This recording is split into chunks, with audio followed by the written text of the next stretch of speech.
It's an ordinary Saturday afternoon in Bucharest, Romania.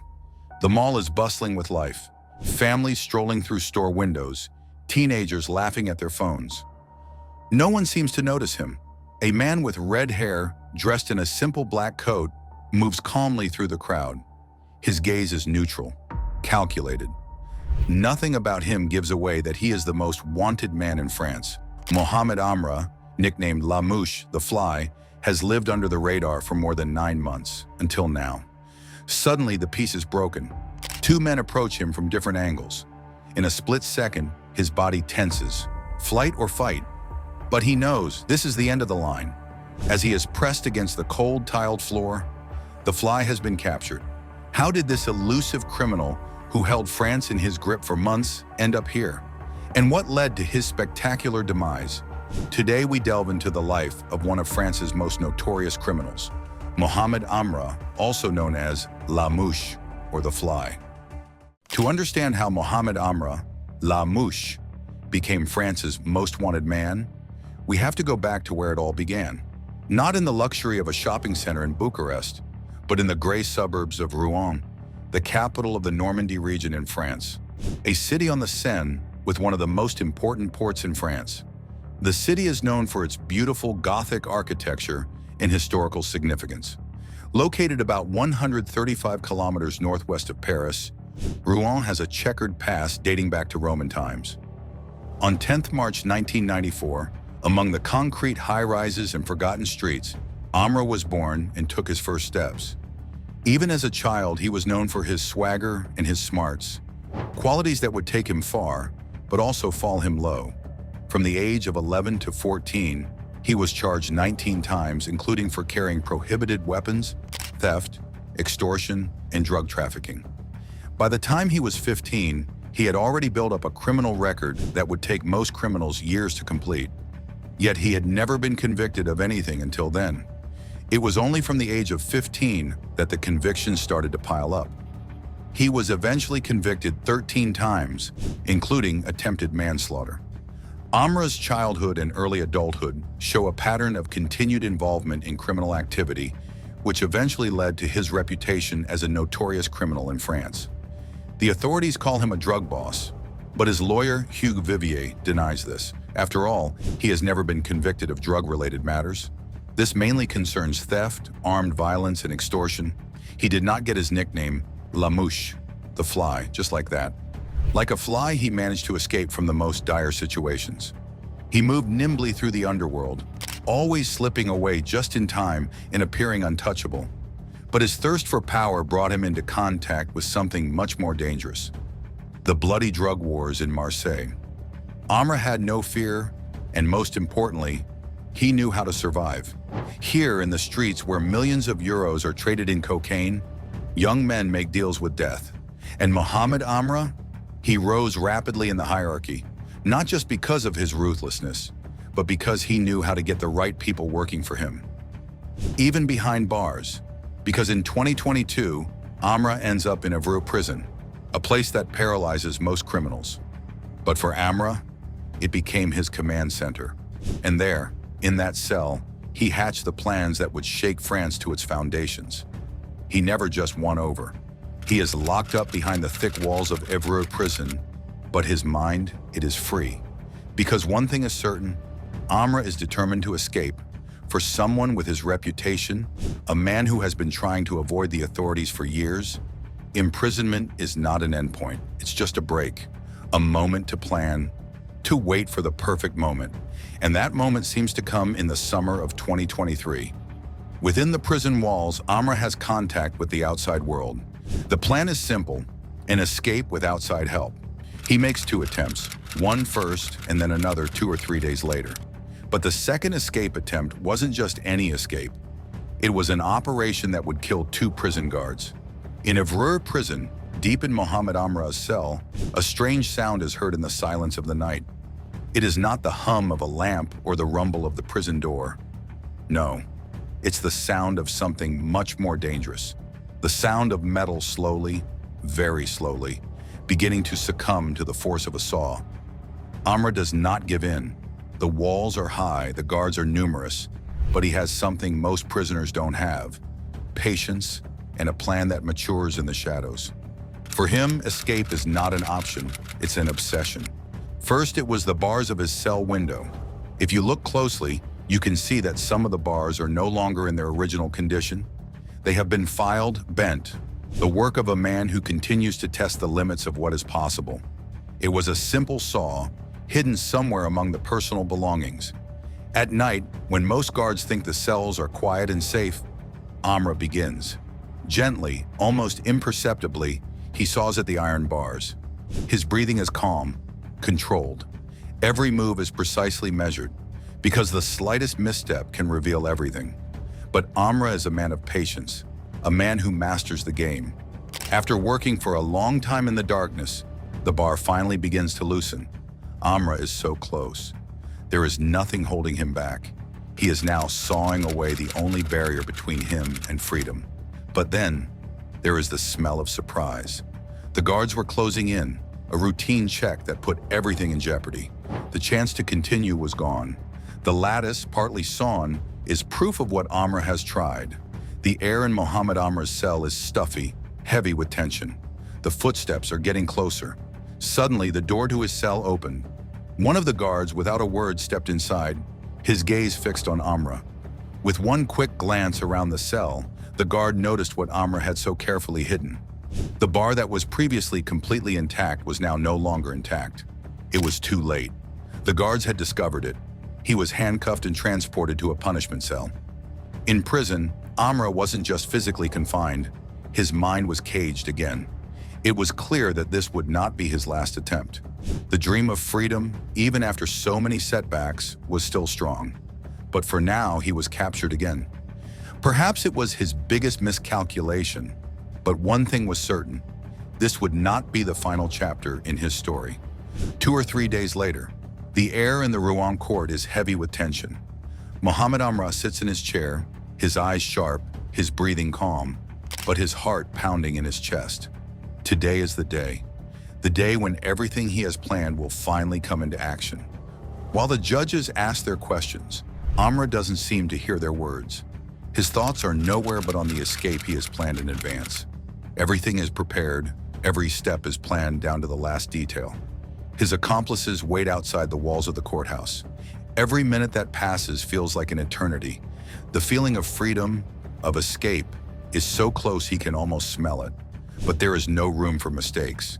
One wrong move, one wrong look, and all is lost. The tension in his body is almost unbearable. But Mohamed Amra knows this. If he doesn't escape today, he will never get another chance. This is the moment when he risks everything. He is led outside. The hearing has ended. He slowly walks with the guards to the 2 police cars parked near the court. After the escape attempt a few days earlier, the guards are more alert. As they guide Mohamed outside, they look around. It is a quiet morning in Normandy. Mohamed gets into the police car that they have now reached. Job done, now just back to prison. The police cars drive off the site towards the A154 highway. The sun shines through the trees. It is 11 o'clock in the morning when the police cars stop at a toll plaza in Incarville. They are now halfway there. Everything seems fine, until the ominous silence is suddenly broken. A black SUV speeds toward the first police car and hits it head-on, the impact sounding like a boom that fills the air. The 3 vehicles are pressed into a chaos of iron and glass. The guards do not have time to react before the attackers rush out of the vehicles. 4 armed men dressed all in black, with black hoods and gloves, get out of the SUV. Within seconds, everything changes. Shots are fired, the sound of bullets cleaving the air. The guards respond, but it is too late. Amra, the man imprisoned for murder and robbery, jumps out of his vehicle, freed by the well-coordinated robbery. The shots continue to ring out as the escape unfolds before the guards' eyes. And then, in a flash of chaos, an explosion sounds. A huge bang comes from the black car. The last remnants of the attack. The thieves have what they wanted. Amra is free. 2 guards are murdered during the attack, Fabrice Moello and Arnaud Garcia. The other 3 guards are injured. According to witnesses, one of the armed attackers was also injured. This was the first time since 1992 that French prison guards have died on the job. In the chaos that follows, The attackers disappear in two getaway cars, a white Audi A5 and a BMW 5 Series. The two cars are found later, the Audi in Vaudeville, the BMW near the hospital in Évreux. Both vehicles burned down, like destroyed reminders of Amra's flight. Mohamed Amra has escaped, but the question is this the final chapter, or just the beginning of a new dangerous game? The manhunt begins immediately. On the highways of Normandy, from Rouen to Évreux, the entire country searches for the fugitive criminal. Police officers, armed to the teeth, search every corner and every street. Helicopters circle above the cities, their eyes peering into the sky at the vehicles speeding through the landscape, searching for a trail. In the city, shops are closed, streets cordoned off, and the population is in fear. Authorities are dealing not just with the escape of a notorious criminal, but with a full-scale wave of unrest sweeping the country. The manhunt is intense and desperate, but it seems as if Amra is elusive. The sirens continue to blare at night and the searches continue. But for Amra, freedom is closer than ever. And for the authorities, every minute that passes without a trace of him increases the tension. More than 300 detectives were deployed to track down Amra and his accomplices. Roadblocks were set up throughout northwestern France. There is also a chance that he will flee across the border to Spain, Algeria, or Morocco. In the aftermath of Mohamed Amra's dramatic escape, something much bigger is breaking out. France is in chaos. What started as one man's escape turns into a nationwide storm of protests and blockades. The discontent that built up in the prisons is now bursting open. It is Dead Prisons Day, a day declared by prison staff to commemorate the deaths of two colleagues. Two deaths resulting from the violent escape and attack that left Amra in its wake. Prison guards are rioting in several cities across the country. The blockages are everywhere. In Paris, Rouen, Nice, Draguignan, and Amiens. It seems like an organized wave of resistance. People are showing up everywhere, determined to make their voices heard. The images are dramatic. In Yvelines, for example, 130 people block a pre-trial detention center and set wooden pallets on fire. The smoke rises, dark against the sky. The images are grim. Only 15 prison staff remain on duty when there should normally be 40. The rest of the staff is united in protest against the insecurity, the despair, and the bloody consequences of Amra's escape. The workload, the fear, the uncertainty, everything has taken its toll. France is in the grip of unrest, caught between the desperation of its employees and the tension of the search for Amra. The question is no longer just where he is hiding, but how far the chaos will continue before the country finds peace again. As France finds itself in chaos of blockades and protests, Amra's name is being spoken louder and louder. The international law enforcement network Interpol is taking action, and the tool they want to use is the Red Notice. A Red Notice is not an international arrest warrant, but an urgent request from law enforcement agencies to countries around the world. It is a warning that someone is wanted and that this person may be dangerous to the public. But here's the important detail. A Red Notice is not an automatic arrest warrant.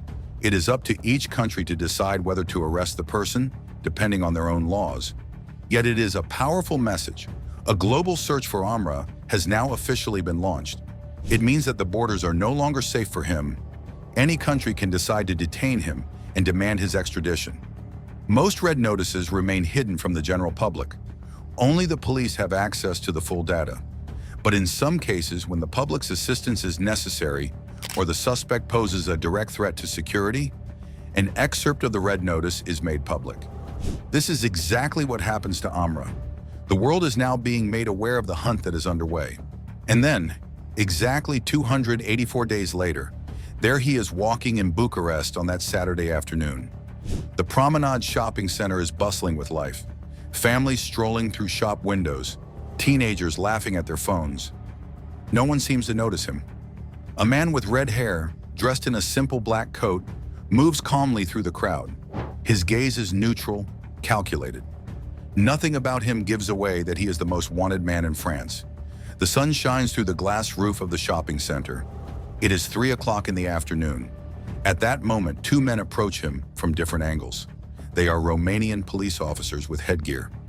Amra no longer looked like the photos that were distributed in 196 countries for 9 months. The man known as the Fly stood there, wearing a disguise. His hair, once black, was now dyed bright orange. His beard, which had always given him his signature look, was now orange as well. Large glasses covered his eyes. The Prime Minister of France, François Bayrou, delivers the redeeming word to X.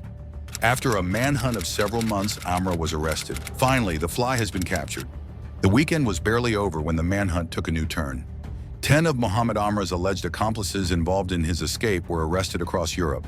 The arrest came quickly and suddenly, spread across several countries. Amra was not just a local figure, his criminality knew no bounds. His networks extended far beyond the French borders to the Netherlands and Spain.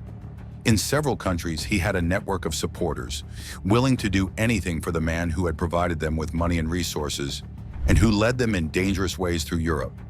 The question is no longer just how Amra remained elusive for so long, but also how deep his influence went, and how far his accomplices were willing to go to free him. Amra does not resist his arrest. The international manhunt that captured the attention of law enforcement officials around the world had come to an end. The next day, Sunday, he appeared in Romanian court and accepted his extradition to France. 3 days later, Amra is extradited. He will face charges ranging from murder to participating in a criminal conspiracy. His story sheds light on the challenges France faces in the fight against organized crime and the growing influence of gangs in cities like Marseille. As always, don't forget to leave a comment to share your thoughts on today's video, and be sure to leave a like. It really helps the channel. Also, make sure you're subscribed and click the notification bell so you'll always be notified when I post a new video. Hope to see you in the next one.